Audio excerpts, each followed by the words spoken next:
My name is John Kariuki. I come from Kenya and I'm the team player at Slow Food Kenya. Today we are at Terra Madre and I have participated in the last 9 editions of Terra Madre, and I believe that the spirit is still the same. Like we have interacted with the global community.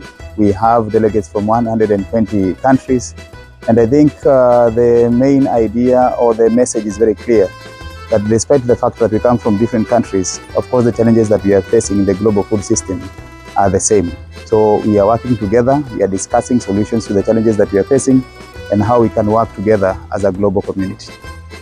The theme of this year's Terra Madre event is We Are Nature, because as a global community, of course, we have our actions contribute a lot to the climate crisis that we are facing today. So that's why the theme is We Are Nature, because our actions have a lot of impact on climate change. Climate change is a global issue, and of course we are having a conversation about it globally. Of course it is affecting communities from different countries, and the most affected communities are communities from the global south. So We Are Nature means that whatever actions, whether individual, whether collective, are contributing a lot towards mitigating and adapting to climate change.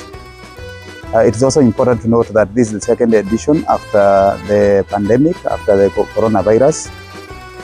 And of course, I believe that even after the pandemic, people are still connected. And I think that the good thing is that even during the pandemic, people are still able to do some actions that are trying to address the challenges that we are facing as a global community.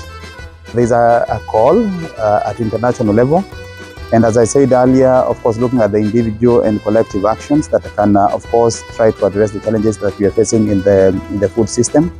I think that the key message is that, of course, this is a global event, but we need to also organize regional Terra Madres.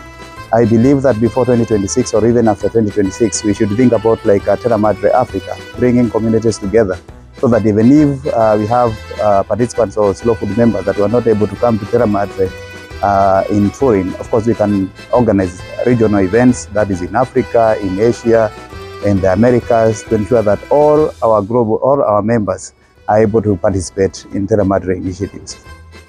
One of the key challenges that we are facing as a continent, the first thing is that of course we are still a food insecure continent, and I'll start with Kenya as a country. Of course we're not able to feed our people. We still have a challenge when it comes to issues of food security. And I think that we need to think about like our communities in the country and also in the African continent, because of course on the other side we have a situation whereby the government policies are skewed in favor of industrial agriculture. They're also skewed in favor of export market. But I think that before we even think about the export market, we need to ensure that we are producing enough food for our people. And then on the other side, we have to look at the issues of climate change, because they are affecting each and every person in the continent. When you look at the recent floods in Kenya and in East Africa, these are not isolated cases. These are as a result of climate change. So we need to ensure that we are engaging our communities. And of course, through food, we are also mitigating the impacts of climate change, because food production and agriculture is a major contributor to climate change. So it's very important that we look at this. And then on the other side, we have to look at the influence from the global multinationals. We have a situation whereby most of the policies that we have in the country are decided in boardrooms. So we have like these global multinationals that they influence our government at different levels, from the county to national government, to realize that, of course, they want to influence and to decide the kind of agriculture that we want to practice in our continent. So like when you look at the issues of seeds, these are another challenge, because in Kenya, of course, we have our own indigenous seeds, but of course the government is again pushing for GMOs and also hybrids, forgetting all our diversity resources that we have had for centuries. So I think that there are several challenges.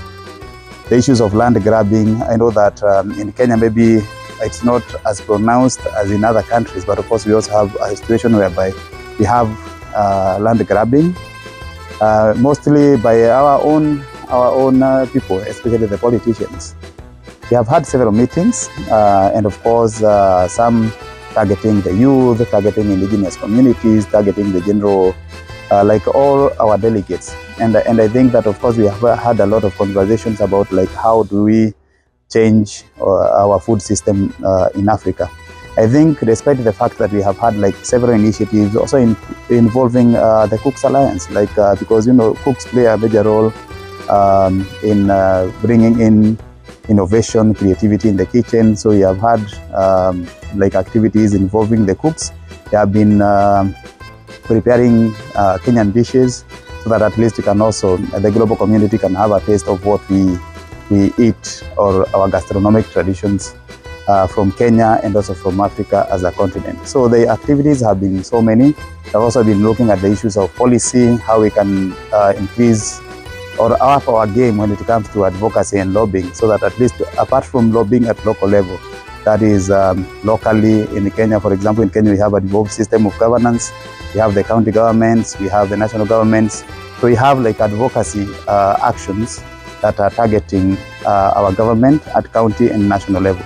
But now that we are talking as a global community, of course, we are also looking at the issues of policy at EU level and how policies at EU level influence our food system in the global south.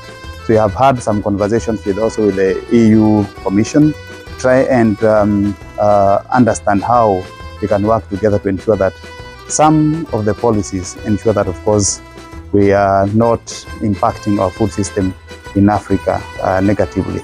Because we have policies in the EU that allow export of toxic chemicals in developing countries, and this should not happen in any way. We have a very strong message from Terra Madre that we need to grow our own food, and I think that we can start from our own kitchen gardens, because you realize that in Kenya, of course, we rely a lot on market, but we have a lot of spaces that we can use to produce our own food. Because the issue of food safety is becoming a major concern to Kenyans, and I think it's based on the excessive use of agrochemicals. So I'm encouraging people to grow their own food, to eat less meat, because of course the animal production industry contributes a lot to greenhouse gas emission.